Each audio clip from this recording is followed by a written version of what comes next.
All right, welcome. We're glad you're here. My name is Eric White. I'm the Adult Services Librarian here at the library. As you may know, our January theme is Colorado 150, exploring our legacy, commemorating the sesquicentennial of our state. Throughout the month, we're holding talks, discussions, and events related to the history of this land that we call home. In that vein, we are excited to have CSU professor Mike Childers here to share the story of Denver's historic rejection of the Olympic Games.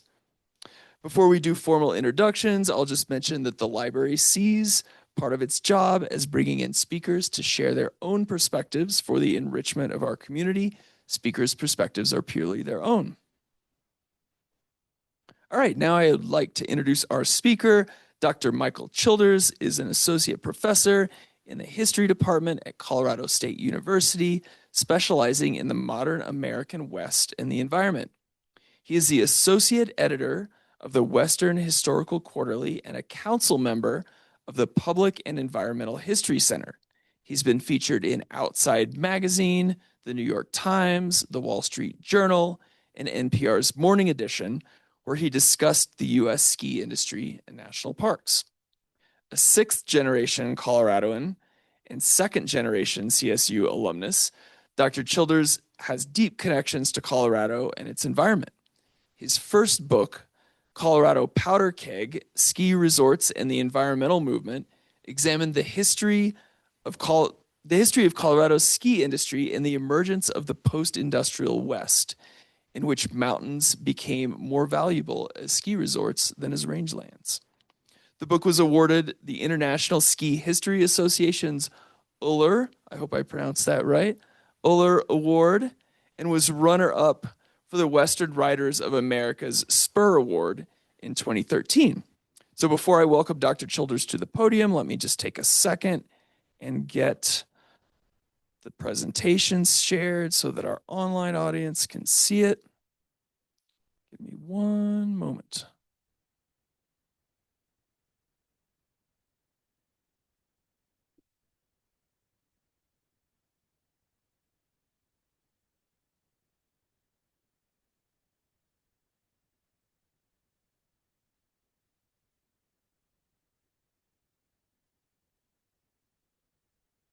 All right, please welcome Dr. Mike Childers.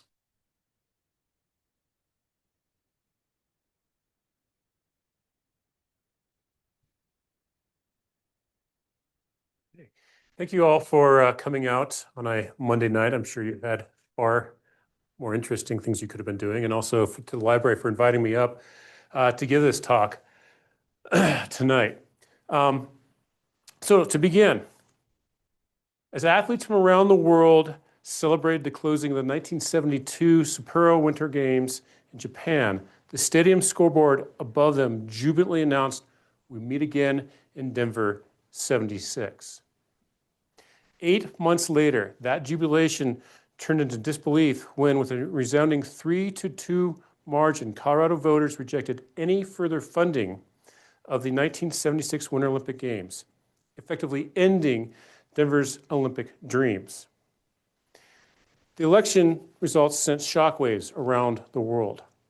No host city had ever rejected the Olympic Games after winning the right to host the Olympic event, a distinction both the city and the state still hold today. While Colorado's rejection of the Olympic Games reflected growing criticisms of the commercialization of the Olympics, debates over development, taxes, and the environment lay at the center of many voters' rejections of the Games. Debates, I would argue, that continue to define Colorado politics through today.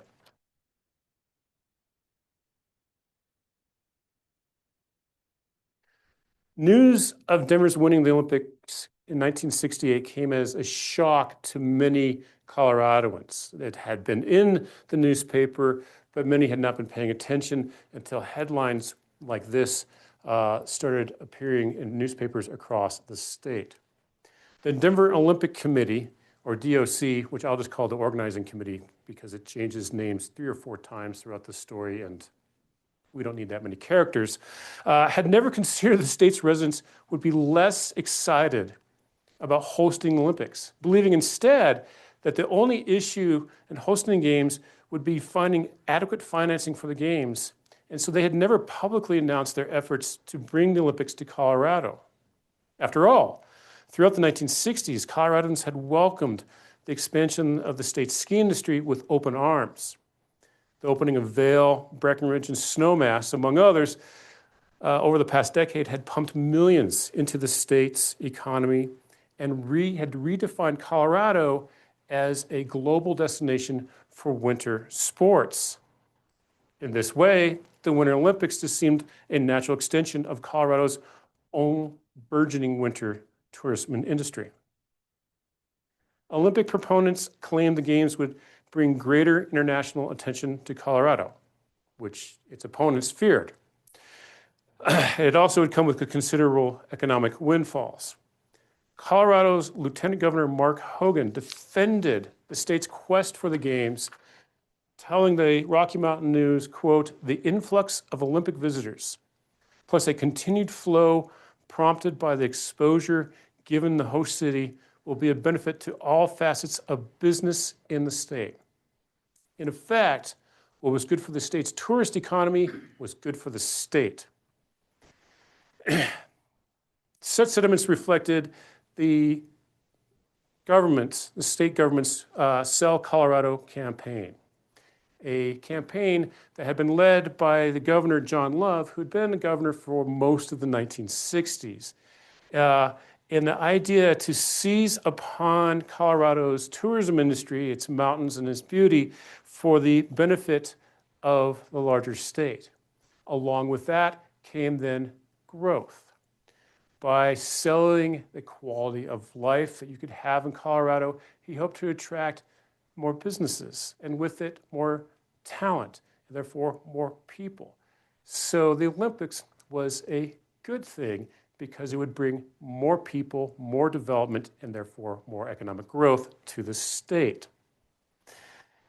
While some residents enjoyed the economic gains brought by the state's growing population, by the end of the decade, many feared that too many people were moving into the state too quickly. The specter of unbridled growth of Southern California at the time led to many Coloradans to call for, as the popular bumper sticker of the era put it, an end to the Los Angelesization of Colorado. The fear of California was rife through this time, and that was just one of many bumper stickers that I found in the archives. This was the only one that was probably fit to print at that time. As you can imagine, California remains a boogeyman here in Colorado. But similarly, in 1972, a recent transplant to Colorado, a young singer named John Denver, who had just moved to the town of Aspen the year before, released his hit Rocky Mountain High. And he really captured this sentiment, this anti-Olympic, anti-growth sentiment in the song where he sings, I'm not going to sing for him, I apologize. Now his life is full of wonder, but his heart still knows some fear of a simple thing he cannot comprehend. Why they tear down the mountains, why they tear the mountains down to bring in a couple more people, more scars upon the land. Again, this is a young man who had moved to the state the year before saying, we can't grow anymore because it's going to affect our quality of life. They're going to tear down the mountains, why I just moved to Aspen to go skiing. So the hypocrisy is rife throughout that song. But such apprehensions lay at the heart of the emerging debate over the Denver Olympic Games. And it played out in the selection of the Alpine events. It played out in the selection of venues in Denver. It played out in the selections of other venues outside of the city, which I'm going to talk about. To many Colorado voters, the Olympics sounded less like an economic opportunity then than a multi-million-dollar snow job meant to line the pockets of real estate moguls and resort developers with taxpayers' money. Colorado State Representative Richard Lamb, who will rise to prominence during this fight, would ride the anti-Olympic sentiment to the governor's office, perhaps best capture the sentiment calling the Olympics as little more than, quote, rich man's games paid for by poor man's taxes. The fight over the Denver Olympic Games helped unite desperate groups throughout the state, creating a cohesive political movement that not only helped reject the games, but then shaped the state's politics for the next several generations. In this thing were three large primary groups. Minority groups who feared the games would lead to their eviction from their neighborhoods, in fact did in the Aurora campus, home today of Metro State, CU, Denver, and Denver Community College.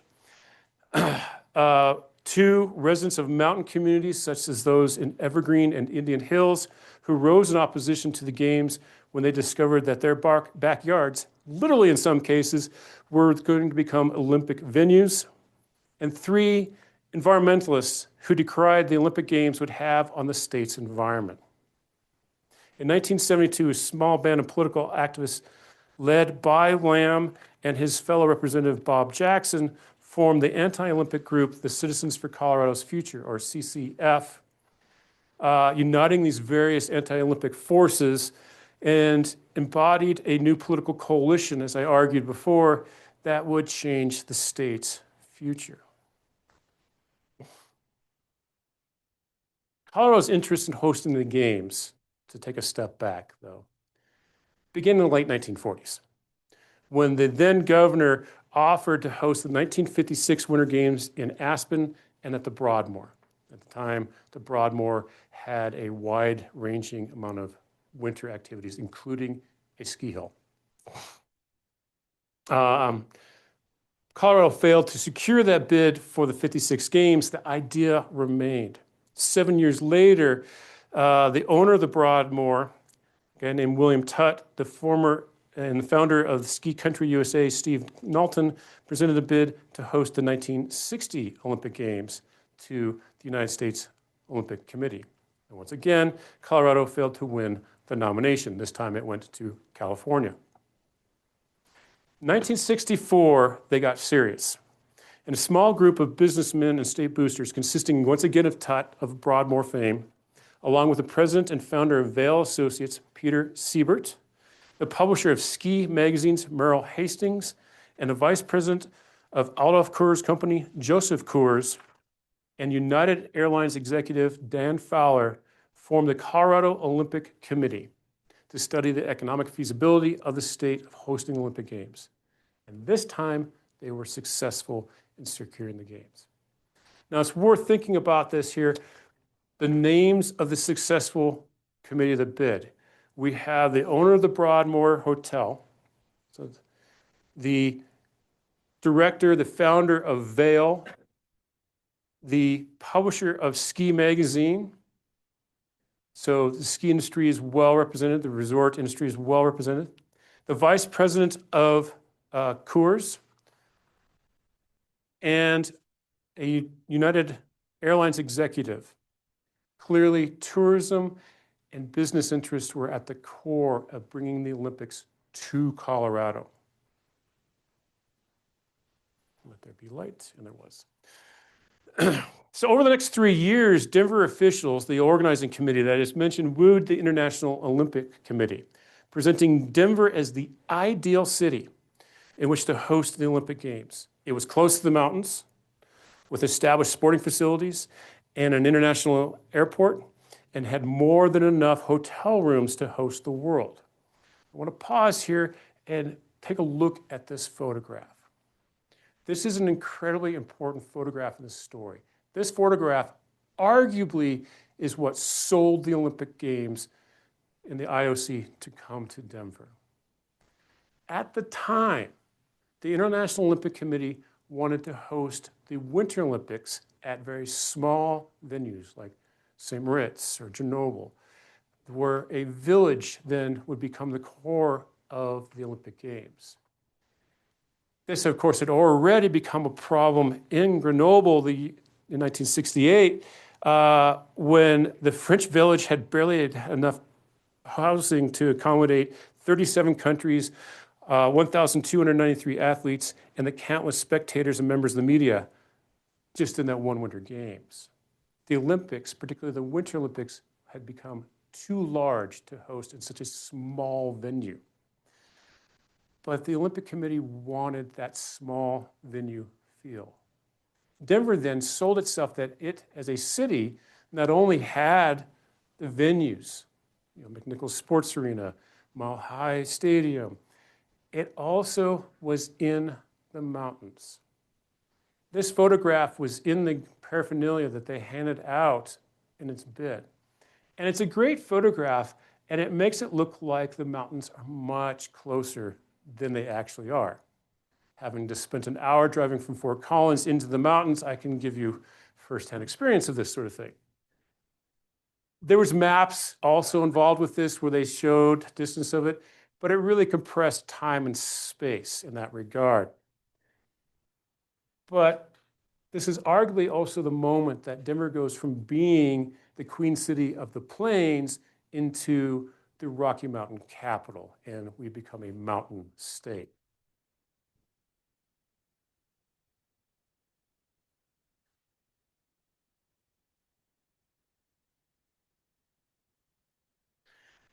The failure to consider the opinion of those who would most be affected by the development of venues for the games first became apparent when the residents of Evergreen and Indian Hills discovered that their communities were marked to be developed as the sites for the Olympic cross-country skiing, the Nordic jumping, and bobsledding events.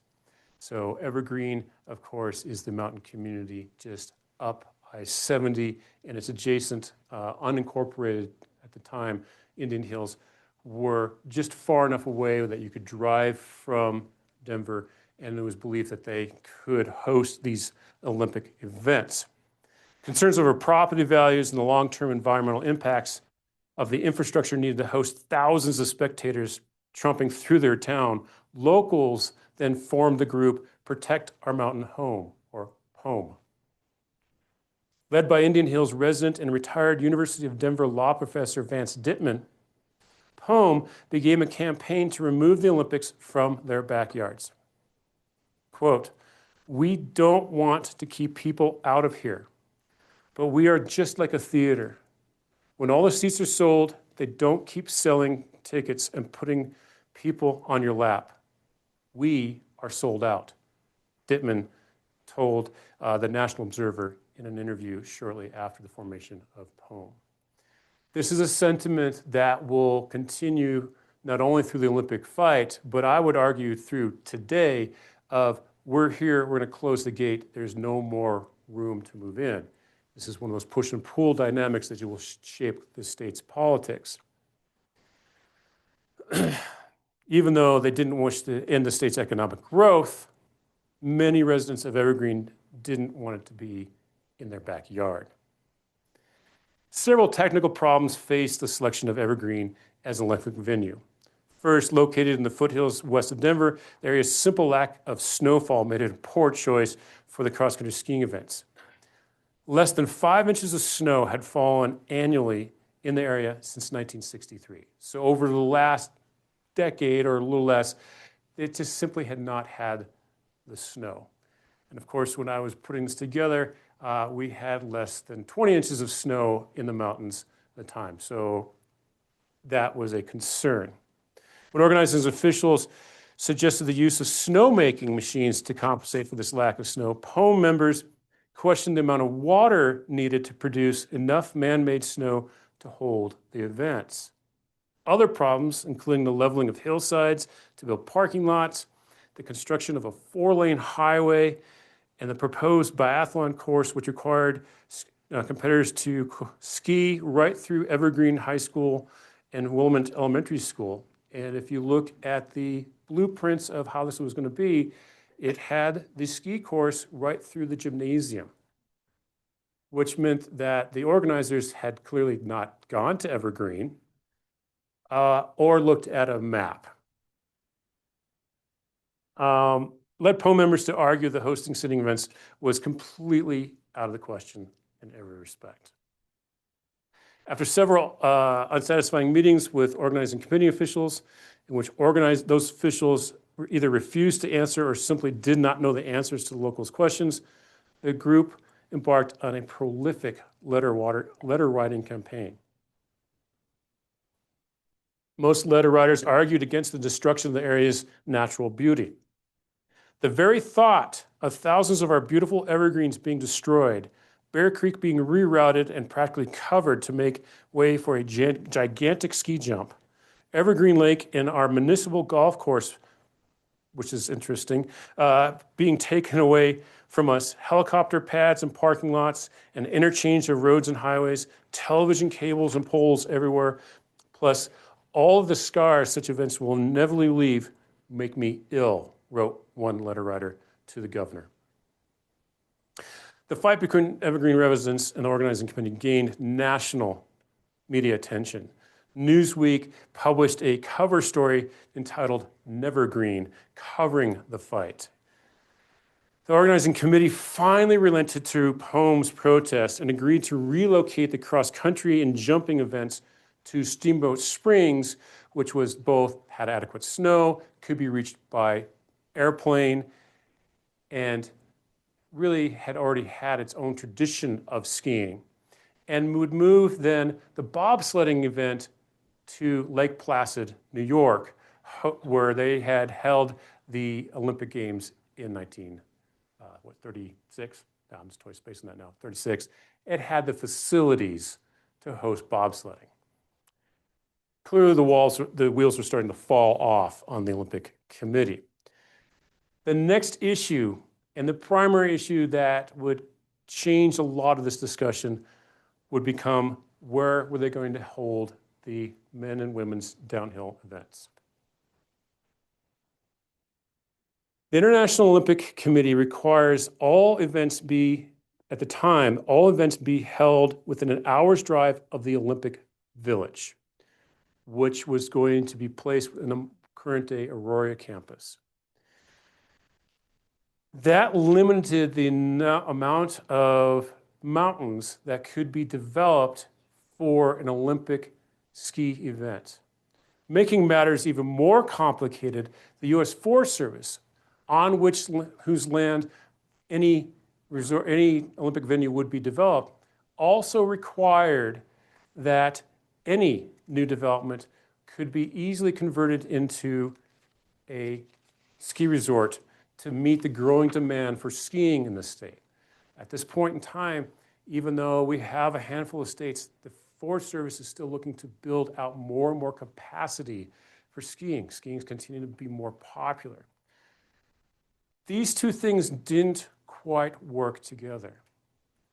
First of all, an Olympic downhill event is not the same terrain that most skiers want to ski. As Vail had proven, the ideal terrain for skiers who are paying is much more shallow, what we would consider intermediate terrain. The Olympic terrain has to be incredibly steep and very icy. The very thing that most beginner and intermediate, most skiers do not want to ski. So with those two requirements, after a number of conversations, they settled on this mountain here. And this is Mount Snicktow. If you have driven up I-70 just before you get to Loveland Ski Area and Eisenhower Tunnel, if you look off to the south, to your left if you're driving west, you see this large bald mountain here. Along the edge of it would be Loveland Pass. This is an aerial photograph by the Forest Service.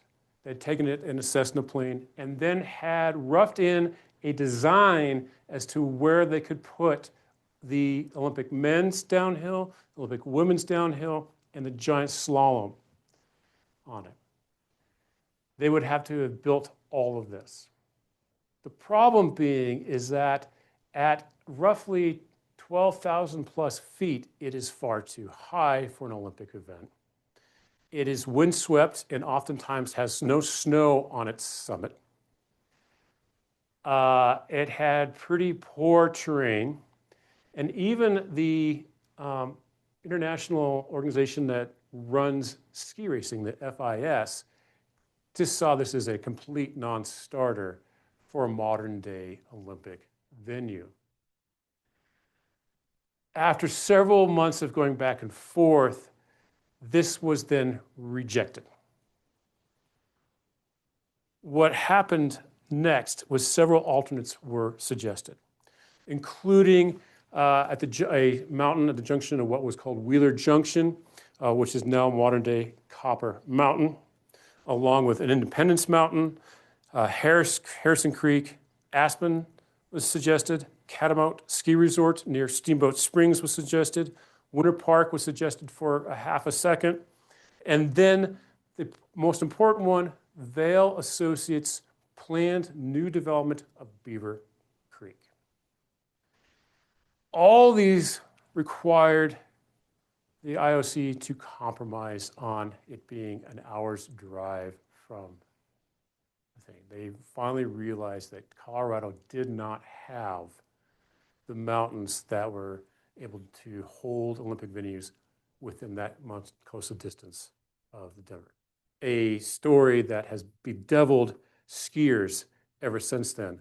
If you've ever tried to drive up on a Saturday morning and are unaware that a Saturday morning is a bad idea to do that. Environmentalists protested the development of any more ski resorts in the state, arguing that any new resort would only lead to further growth and further environmental damage to the state's rural mountain communities. But despite such pushback, the Forest Service and the organizing committee finally settled on Vail's proposed Beaver Creek ski area.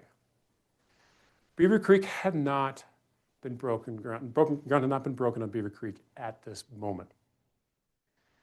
What Vail was hoping to do was to have its new resort, which is just a little ways down valley from where Vail was located, completely rubber stamped by the federal government to get over new federal environmental regulations, specifically the 1970 National Environmental Policy Act, which requires all development on federal lands to go through something known as an environmental impact statement.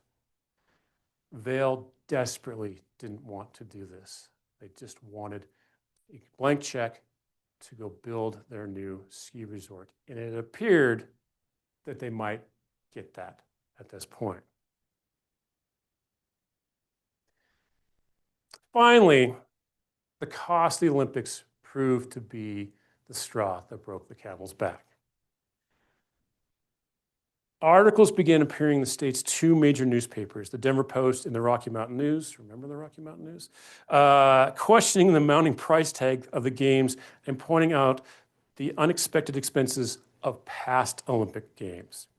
In a six-part series, the Rocky Mountain News noted that the previous Winter Olympic host cities had grievously underestimated their overall costs, a failure that had in turn brought higher taxes to their residents and enormous facilities with little after-use potential.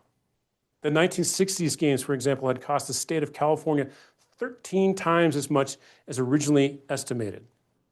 The city of Grenoble had spent over $250 million on the 1968 Winter Games, and Sapporo, Japan, was in the process at that moment of spending anywhere between $750 million and $1.3 billion for the 1972 Games. So within one Olympiad, the cost had skyrocketed. Such articles, along with organizing committees' mixed messaging on all Olympic matters, including costs and site selection, only reaffirmed the growing belief that the Olympics were more about profit and less about people. The organizing committee responded that there was no way it could offer the state of Colorado a guarantee that the Olympics would not increase taxes. But the cost of the Denver Olympic Games would be significantly less than Grenoble, they argued. A tough sell to voters who were increasingly frustrated with the committee's lack of transparency. The following March, the Denver Post noted that the Olympics would cost the Colorado taxpayers an estimated $1.5 million in taxes extra. That number soon ballooned to $5 million, despite a promised $15 million coming from the Nixon administration. Pointing the cost of past Olympic Games, critics argued that such figures would only increase as the Games drew near. And among these was a young man named Richard Lamb. Richard Lamb, or Dick Lamb as he went, becomes the face of the anti-Olympic movement. Now, I'm going to use him to stand in for a lot of these folks. There was obviously huge organizing groups from a lot of different places, but Lamb is an important figure that helps us understand the anti-Olympic movement. He was born and raised in Madison, Wisconsin. Graduated from the University of Wisconsin with an accounting degree in 1957. We will not hold that against him. After serving in the U.S. Army, he earned a law degree from UC Berkeley before moving to Denver, where he later became a faculty member of the University of Denver's law school. He joined the Colorado Mountain Club and quickly became enamored with Colorado's mountains, hiking many of the state's 14ers, as well as learning to rock climb and, more importantly, cross-country ski. He became enamored with cross-country skiing. And that's, in fact, how I met the governor at age 9 at the Governor's Cup at Devil's Thumb. I was not wearing knickers like he was, though. In 1963, he was inspired by President Kennedy's call to arms and joined the Young Democrats. 1966, 3 years later, he successfully ran for the state legislature and quickly became known as one of the state's most liberal politicians. In 1972, he joined Bob Jackson and other activists in forming the Citizens for Colorado's Future, as we discussed at the beginning. The group quickly became the mouthpiece for the anti-Olympic movement, targeting both the game's environmental and economic costs. Writing in the group's newsletter, Lamb argued, quote, "One of the first things we do is to stop selling Colorado, stop the mindless promotion and the Chamber of Commerce boosterism, exemplified by the Olympics, which has so characterized past policies." Such words reflected growing sentiment within the state. The organizing committee's lack of transparency, concerns over development, and fears over higher taxes led to placing of 2 referendums on the state ballot, one for the city of Denver and one for the state. Both referendums would require either the city or the state to stop all future funding of Olympic events, Olympic Games, effectively rejecting the Games. There was some consternation. The statewide referendum, you had to vote yes to vote no, and there was a ton of really fun articles going back and forth on that. But after the Olympics, or after the election, both passed handedly. Reaction by pro-Olympic boosters was fairly enraged. I feel that 3 out of 5 people who voted against the Olympics did not realize the deep and far-reaching implications of what they did and the damage to the state and the nation, complained a member of the organizing committee to Denver Post. Opponents, jubilant in their victory, argued the election was the final rejection of the Sell Colorado campaign and a desire by Colorado voters for a more sensible attitude towards growth. With no funding, the Olympic Committee officially notified the IOC that Denver would no longer host the Games, and Denver's Olympic dreams died. I sat down with Governor Lamb to interview him when I was putting this together as a dissertation and later as a book, and he told us this story. He told me this story during that interview. A guy named John Sally. After the Olympic fight with Joyce, he walked into an incredibly loud, raucous party when, in quote, a guy named John Sally hoisted me up to the ceiling and said, "Ladies and gentlemen, the next governor of Colorado." I looked around the room and I said, "You know what? He's right."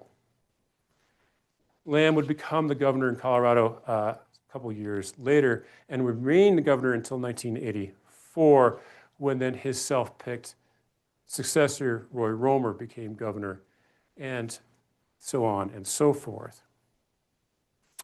The Battle Olympics shifted Colorado by creating a broad-based coalition of anti-growth advocates, environmentalists, ranchers, Latinos, African Americans, fiscal conservatives, and property right advocates.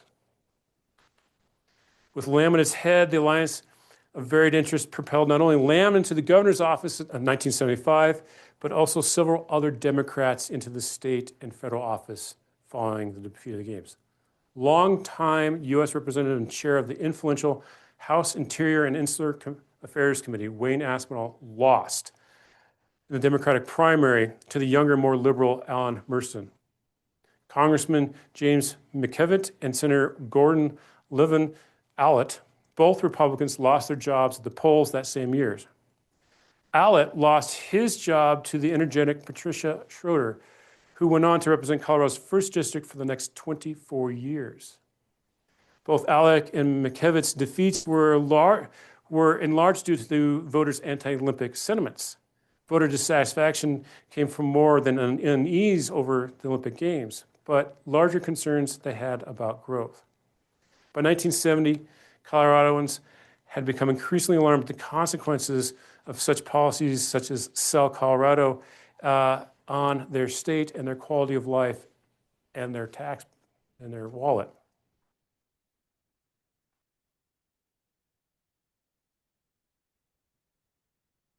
I said that the Colorado's Olympic dreams died that night. I was wrong. The dream still remains. Denver has, in the years since, submitted bids to host the Games. It was an unsuccessful effort to host the 1988 Olympic Games. State leaders again considered bidding for the 2026 Games, which we would be having a much different conversation if that had come true, or the 2030 Games. Whether Colorado ever hosts the Olympic Games remains uncertain. When I used to be asked this question, I would be absolutely say, yes, we will have the Olympic Games in Colorado during my lifetime. And I would point to all the growth and concerns we had in 1972 happened anyway. We have 5.2 million people living in the state. We have interstates. We have massive ski resorts. We're going to build yet another damn football stadium. Still a little bit of mourning, so let me have it. The infrastructure was here. But since saying that, I have thought a lot about this and seen this other thread that I want to trace through here. One, Salt Lake, which is located not that terribly far from us, already has the infrastructure. If you go to Park City, it has the bobsledding runs, which we don't have to go to Lake Placid for anymore. It has the ski jumping. It has the airport. And we have invested billions of dollars in an interstate system that can be, and it actually is further in the mountains than Denver. Two, we still have the same politics that we did in 1972 in a version. Anti-tax sentiment led in 1992 to the passage of Tabor for ill. And the current fight over state spending today is a pale shadow of that in 1972. Concerns over growth and affordable housing that we have today are the same fights that they were having in 1972 in places like Evergreen or Rory Campus. And finally, when it comes to the environment, we still are very concerned about growth and its implications on wildlife, air quality, water quality, all of these sorts of larger implications.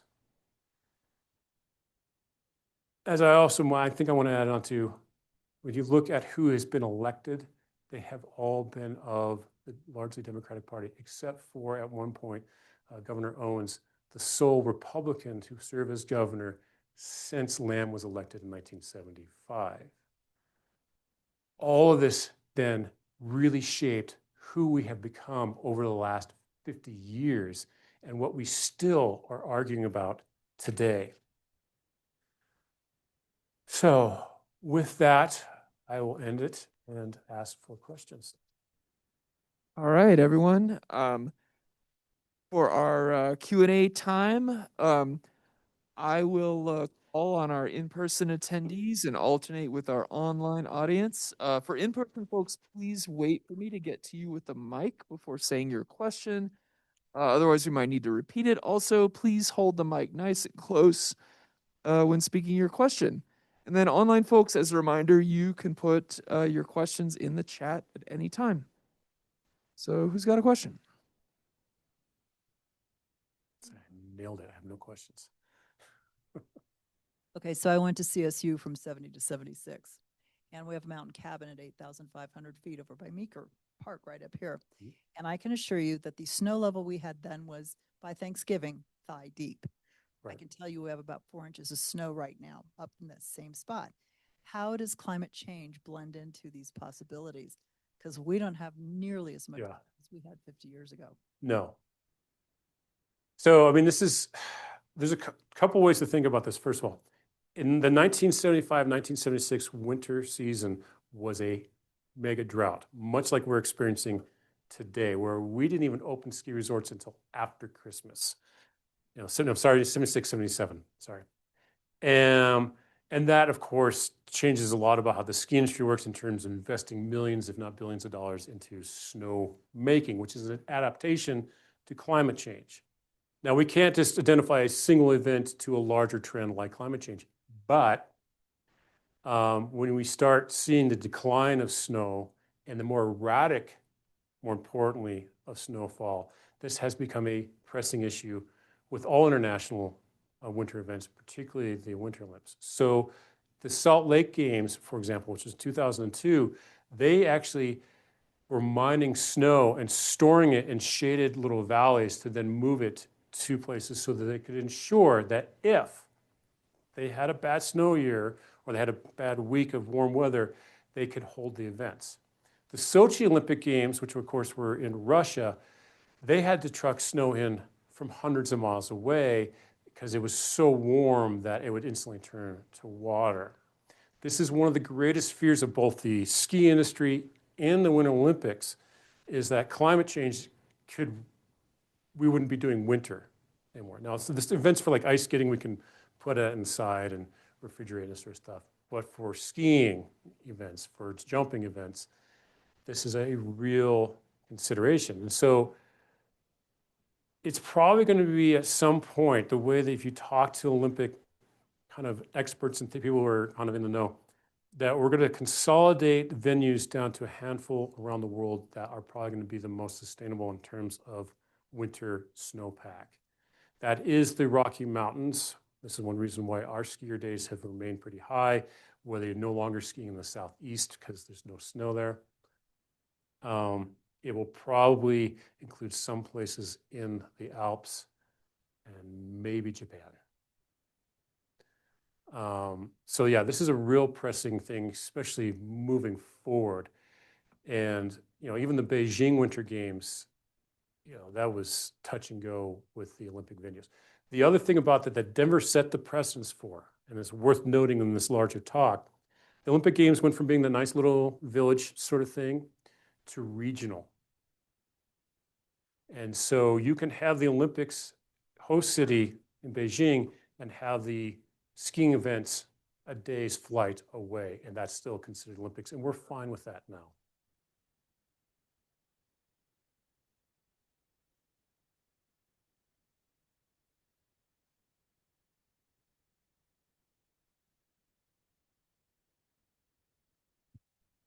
Thank you. I have two questions. First, from the way you presented this, it sounds like it was accepted practice for a city to get the green light, but not have a solid plan in place as to where they were going to have the events. Is that still the case now?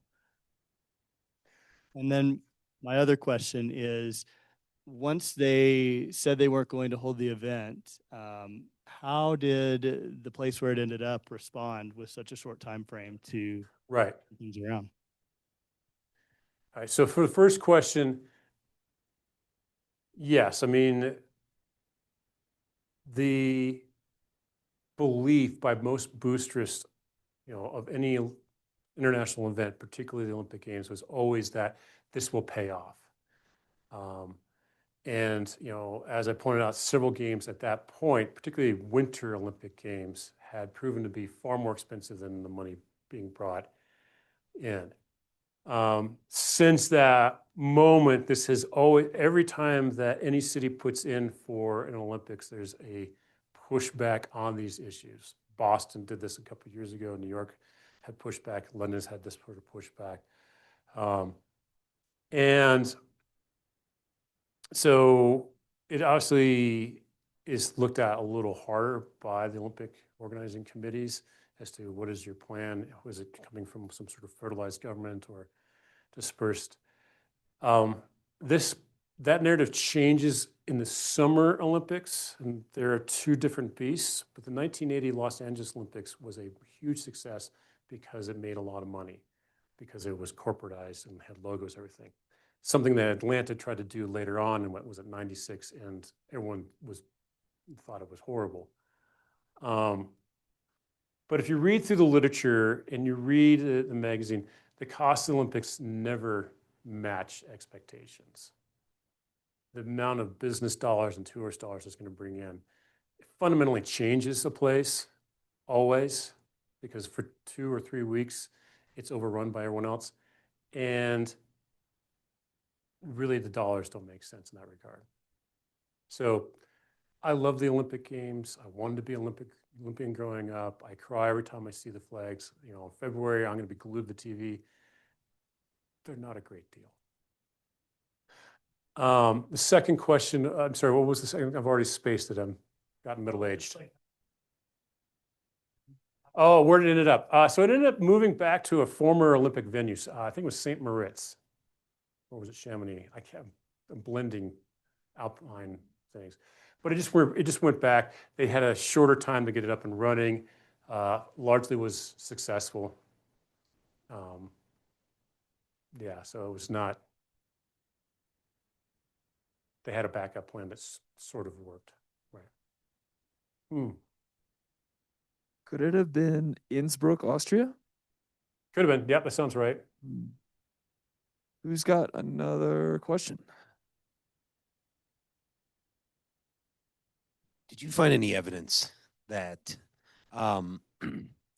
Salt Lake City actually learned from the Denver experience and may have been having a dialogue there? Yeah, absolutely. So when Salt Lake initially put in its bid, they had a lot of people come to Denver and actually comb through the archives. They did historical research, which is this new technique, and also interview a lot of people who had been involved in the Olympic game, bid at that time to kind of. Now, Salt Lake, of course, initially fell into a bit of a problem by a bribe scandal in which some locals had been bribing members of the IOC. That was discovered. Those folks were kicked off, and that's when you had Mitt Romney come in and clean it up and successfully run that games, I would argue. Yeah. Any other questions?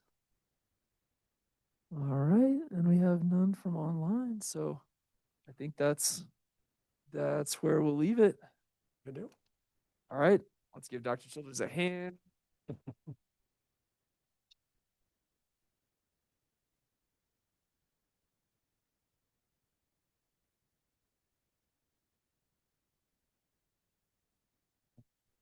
All right, just a few quick thank yous as we close. Mike, again, I wanted to thank you for driving up and joining us this evening. I want to thank all of you for joining us. I want to thank the Friends of the Library Foundation for supporting everything we do. I will send out a little survey to everyone who registered. We'd love it if you'd fill that out. Let us know what you thought about the program. And that's what we got. Have a great evening, everyone.